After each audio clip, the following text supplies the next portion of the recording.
Saber primeiro, então, da versão do teu cliente a respeito de ontem. Por que algumas mudanças do que foi informado anteriormente para esse depoimento oficial que foi dado na delegacia? O que aconteceu? Por que essas mudanças, por exemplo, o arrombamento da porta, a questão do celular? O que aconteceu? Ele deixou de uma forma muito claro, pontuado, que existiu por parte dele uma manobra de proteção dos demais envolvidos. E por que isso? Justamente, Vilches, porque ele estava ali buscando proteger esses meninos que foram aderindo, uns foram batendo, um arrombou a porta. Chegou um momento, nós levamos 6 horas ali, um depoimento bastante longo, com bastante minúcias, e foi dito, conta absolutamente a verdade, as coisas não estavam se encaixando. E ele disse, escuta, eu tentei de todas as maneiras proteger e não incluir, eram meninos de 19, de 20 anos que eu não conhecia. Eu matei, eu atribuo, eu chamo a responsabilidade do homicídio para mim. Eu tinha motivos e matei. Esses meninos não têm nada a ver com isso. Mas, evidentemente, que a lei penal, ela olha ela tem outros olhos, né? Existem implicações, por exemplo, eu insisti muito, o delegado insistiu muito, a equipe de investigação insistiu muito sobre a questão da porta. Ele disse, não, foi um outro rapaz. Eu entrei pela janela. Quando ele se depara e foi muito esclarecedor essa questão do socorro. As pessoas não tinham como ouvir. Parte estavam no salão de festas, parte estavam lá fora fumando. Quando ele vai ver, quando ele dá falta disso, ele ouve quando ele se aproxima da porta os gritos de socorro e o pedido de socorro dela.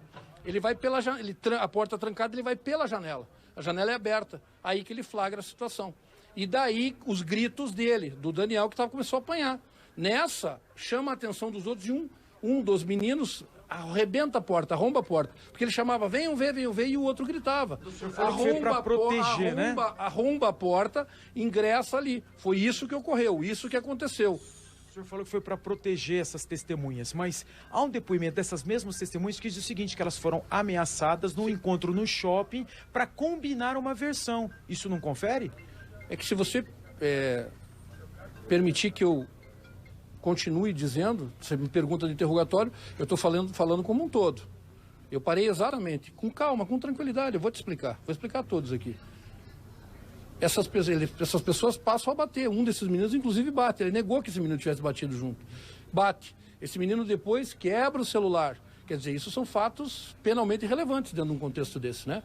Essas pessoas, como eu já te disse, ele reuniu com essas pessoas e disse, a responsabilidade é minha. Tem até uma imagem lá da onde ele encontrou, que essa pessoa que se disse ameaçado, que se disse coagido, que pegou pelo advogado, saiu distribuindo versões aí, eles se beijam no rosto quando eles se despedem. Quer dizer, um clima dele dizendo, escuta, isso tudo foi um grande absurdo. Ele nervoso, não estão tratando de um mercenário, não foi tratando não se arquitetou um homicídio, não se arquitetou uma execução, as coisas foram acontecendo. Isso ficou muito explicitado no interrogatório dele. Queiram vocês ou não queiram vocês, queira parte da opinião pública, não queira parte da opinião pública, a verdade é essa. E oficialmente ele veio e contou. Quando chamado oficialmente pela autoridade constituída, ele conta com minúcias. E tudo isso se confirma. Ocorre que coloca em xeque aquilo que aquelas testemunhas em lote, em bloco, vieram aqui trazidas por 2 advogados e com uma versão só. Isso está todo mundo atento, entendeu? Agora coloca em xeque, coloca em choque isso tudo. Isso tudo fica em xeque. Mas queiram vocês ou não, o inquérito policial é uma peça, é uma fase de apuração de fatos e um processo criminal, ele é um instrumento de garantia dos acusados. Ele é acusado de um crime, por intermédio desse processo ele vai se defender. E é um ato de defesa, ele vai se defender. Terão muitas questões ainda, terão mais testemunhas chegando, terão muitas outras questões ainda ocorrendo. Me permitam, em um só tom eu vou explicar tudo, não precisa nem me perguntar, tá?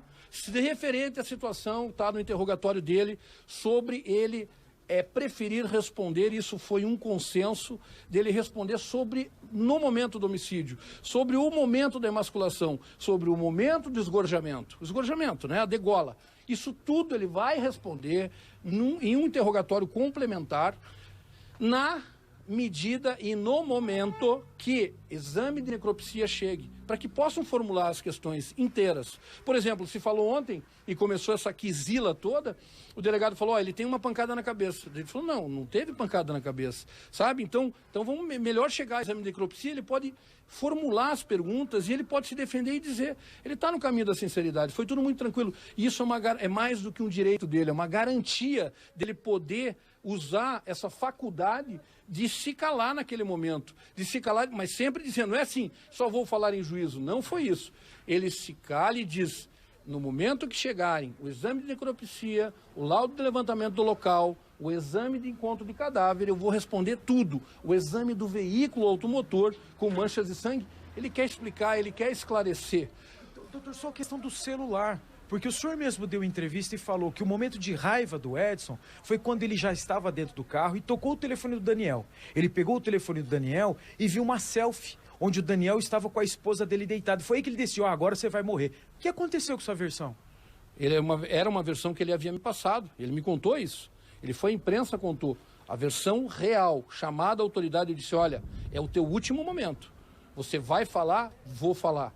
Agora, eu aconselhei, então fale a verdade. Ele revela, doutor, a verdade é essa. Mesmo em prejuízo dele, ele está contando a verdade. Ele está dizendo o que aconteceu.